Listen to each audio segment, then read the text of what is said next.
E aí, turma boa, sejam todos bem-vindos ao canal Sala Web de Aula, auxiliando a educação. Sou o professor Fernando Silva e esta é mais uma videoaula do nosso canal. Então, vamos para a nossa videoaula de hoje. Na nossa videoaula de hoje, teremos Ciências nono ano, nosso capítulo Gravitação, parte 1. Os assuntos abordados na nossa aula de hoje: os planetas e o sistema solar, e Sol, a nossa estrela. Esse conteúdo você encontra no capítulo 9, das páginas 182 a 186 do seu livro didático. Vamos lá então para o nosso conteúdo.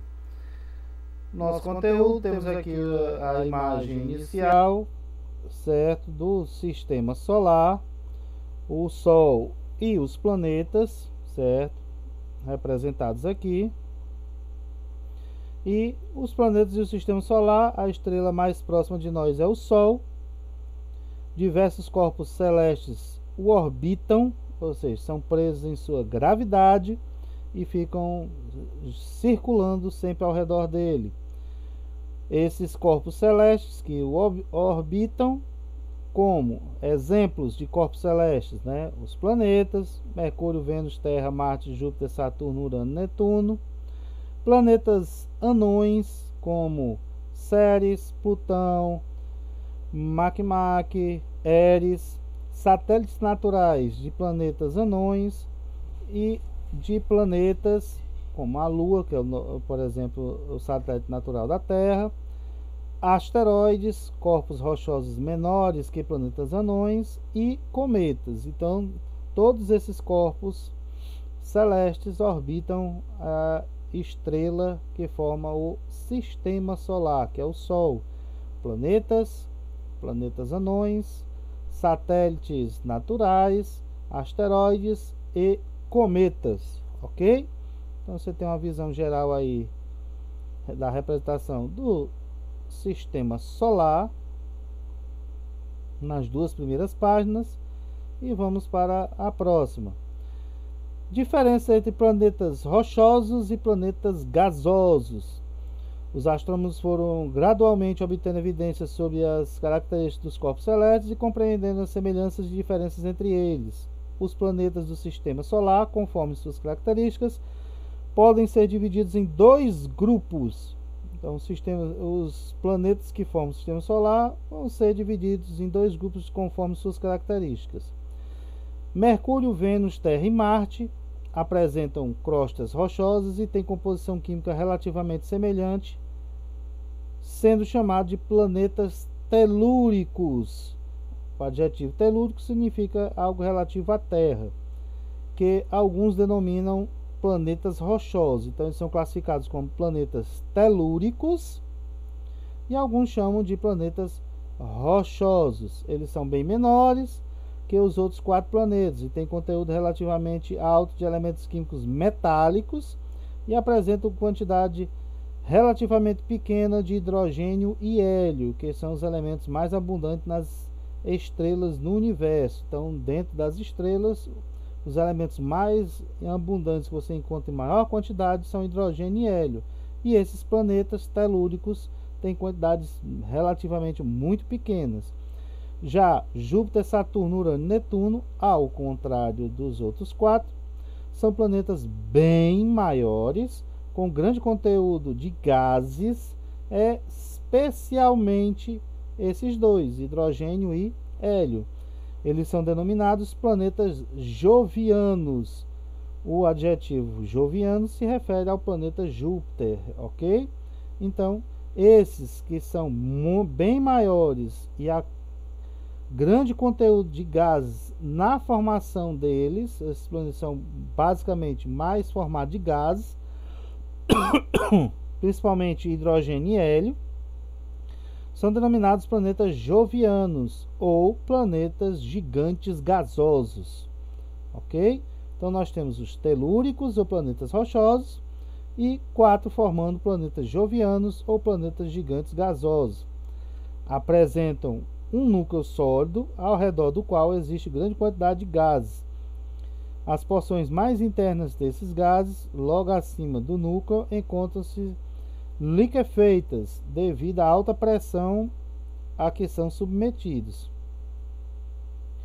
De acordo com as evidências científicas, o sistema solar se formou há cerca de 4,6 bilhões de anos, a partir de uma nuvem de gás e poeira, devido à atração gravitacional, ou seja, a força que todo corpo existente no universo tem a tendência de atrair outro, ou seja, certo? A matéria constituinte desta nuvem coalesceu, ou seja, reuniu-se, juntou-se em diferentes pontos e deu origem ao Sol, aos planetas, seus satélites e todos os demais corpos constituintes do sistema solar. Lembre-se que matéria atrai matéria. Essa atração é denominada gravitacional. Então, a atração gravitacional é a tendência científica de que tudo que é matéria tem a tendência de atrair, chamar para si mais matéria, ok?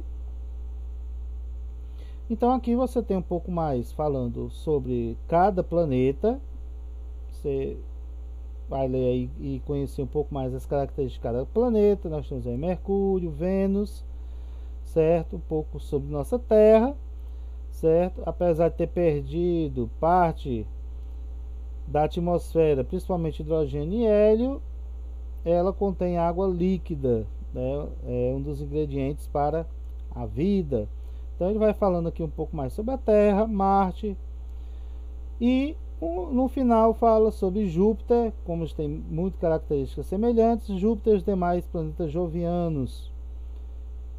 Como eles estão mais distantes do Sol do que a nossa Terra, né? Eles são muito frios. E aí você tem aqui as características dele. 6. Tópico 6, né? O Sol, a nossa estrela, certo? Então a estrela mais próxima que forma o nosso sistema é o Sol. Ela apresenta massa 333 mil vezes maior do que a do nosso planeta. Então, se eu for comparar Sol e Terra, né, a massa, toda a matéria que tem no nosso planeta em si, eu precisaria de 333 mil planetas Terras para formar o nosso Sol, né?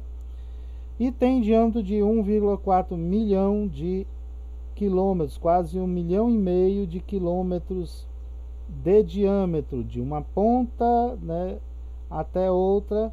Ele teria mais de quase 1,5 milhão de quilômetros, 109 vezes o diâmetro da Terra.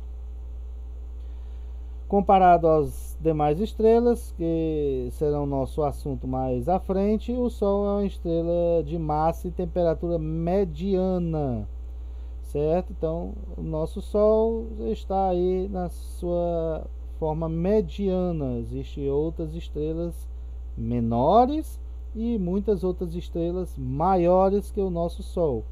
Ele é constituído principalmente de hidrogênio, cerca de 3/4, ou seja, a nossa estrela mais próxima ao Sol, se eu dividir ela em 4 partes, 3 partes são formadas de hidrogênio e uma parte é formada de hélio, contendo quantidades relativamente bem menores de alguns outros elementos químicos. A detecção dos elementos químicos presentes no Sol se fundamenta na análise da luz emitida por ele, certo? Então, nós temos aí a composição dele, ok? Então, nós temos que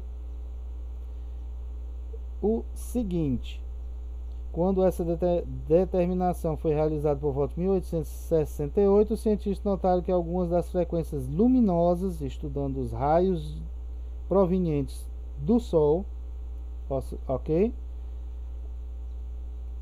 que faltavam na luz, não correspondiam a nenhum elemento químico conhecido na Terra, ok? Então, isso evidencia a existência no Sol de algum elemento não descoberto até então. Esse elemento, que foi posteriormente detectado na atmosfera terrestre, na qual existe porcentagem minúscula por volta de 0,00052%, é o hélio, nome que vem do grego hélio, significa sol. Então, primeiramente, foi descoberto que a maior parte do Sol é constituído de hidrogênio e muito tempo depois detectou-se que em quantidade bem menor, né, era constituído de hélio, ok?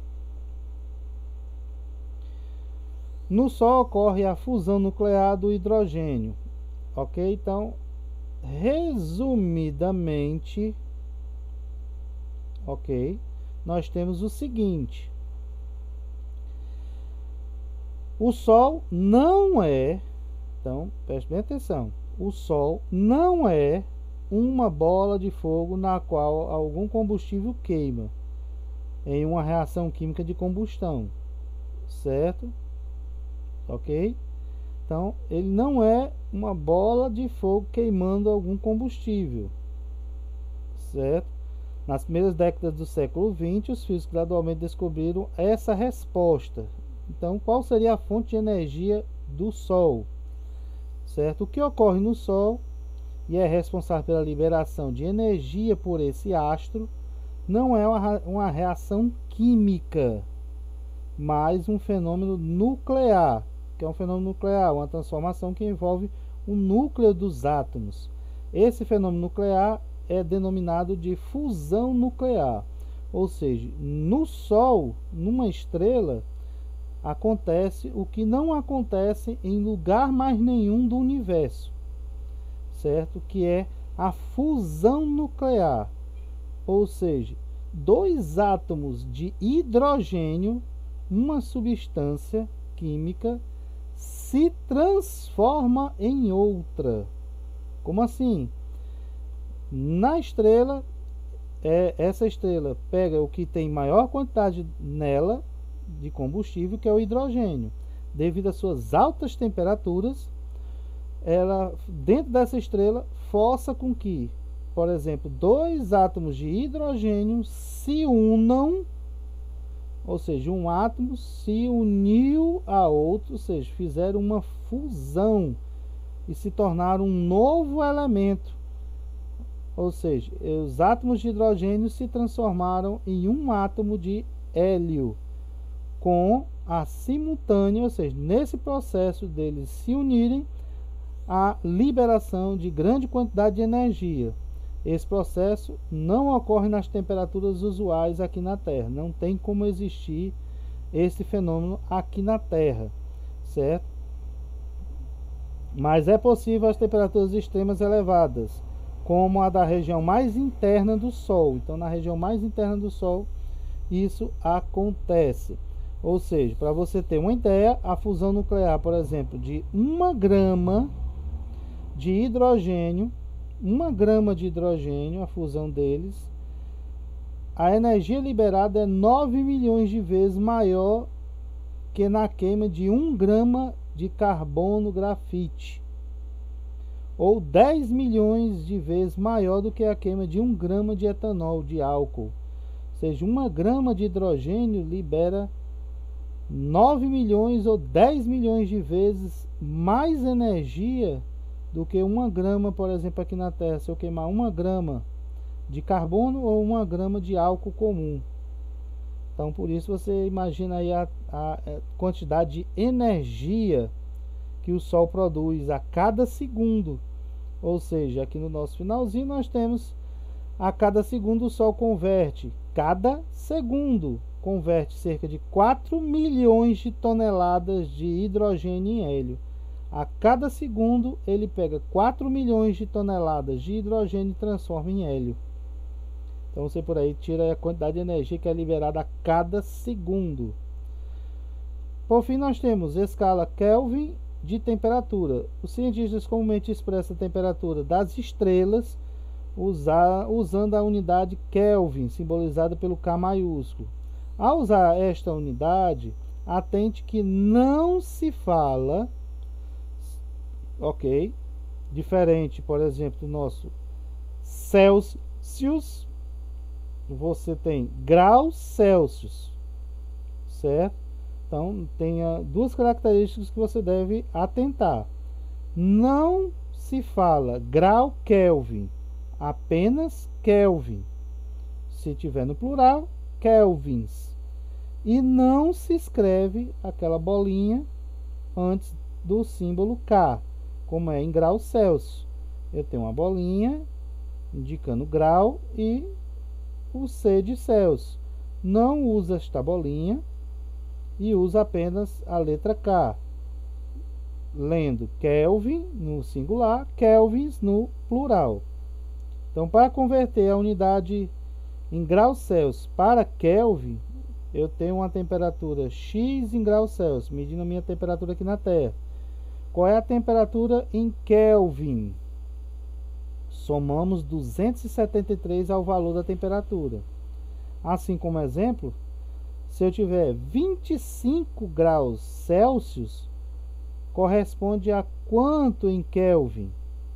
25 mais 273, nós temos que os 25 graus Celsius equivalem a 298 kelvins.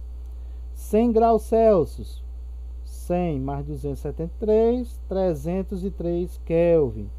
1 milhão de graus Celsius, 1 milhão mais 273, 1 milhão e 273 Kelvin.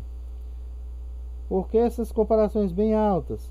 A temperatura no centro do Sol é da ordem de, calculado, pelos cientistas, deve ser por volta de 15 milhões de kelvins. E na sua superfície, cerca de 5.800 Kelvin. Então, para transformar da nossa temperatura utilizada aqui na Terra, graus Celsius, para Kelvin, é só somar 273 ao valor em graus Celsius. Lembrando que eu não digo grau Kelvin, digo apenas Kelvin, certo? E não uso a bolinha antes da letra K, como é usado em grau, certo? Não tem a bolinha, só a letra K maiúscula. Então, esse aí foi o nosso conteúdo, ok? Vamos para a nossa atividade, bem simples também. Primeira, cite exemplos de corpos celestes que orbitam o Sol, ou seja, circulam o Sol. 2. Descreva o que são chamados planetas telúricos ou planetas rochosos. Cite exemplos. O que são esses planetas chamados de telúricos ou rochosos e dê exemplos. Mesma coisa na 3. O que são chamados planetas jovianos ou planetas gigantes gasosos. Cite exemplos. Na 4. Descreva pelo que é constituído o Sol, a nossa estrela. É formado basicamente de quê? 5. No Sol não ocorre uma reação química, em si um fenômeno nuclear denominado fusão nuclear. Explique que processo é esse. Ou seja, você vai explicar o que é a chamada fusão nuclear. E na questão 6, para expressar a temperatura das estrelas, os cientistas comumente utilizam a escala Kelvin de temperatura. Dessa forma, qual seria o valor em kelvins de uma temperatura expressa por 327 graus Celsius? Então, eu quero que você converta e me diga aqui. 327 graus Celsius corresponde a quanto na temperatura Kelvin? Ok? Então, essa aí foi a nossa atividade. Se você gostou do conteúdo, deixa aí o seu joinha. Se você não é inscrito, considere a inscrição no nosso canal. Ative o sininho das notificações para você ficar sempre antenado com nossas videoaulas e lives, ok? Temos também um outro canal de acompanhamento, que é o nosso site Educação na Web, que brevemente será atualizado com os resultados finais da primeira etapa. E nele também você pode fazer o acompanhamento da entrega de atividades e também de notas, ok? Começando aqui a nossa segunda etapa. Então, vamos ficando por aqui e até a nossa próxima videoaula.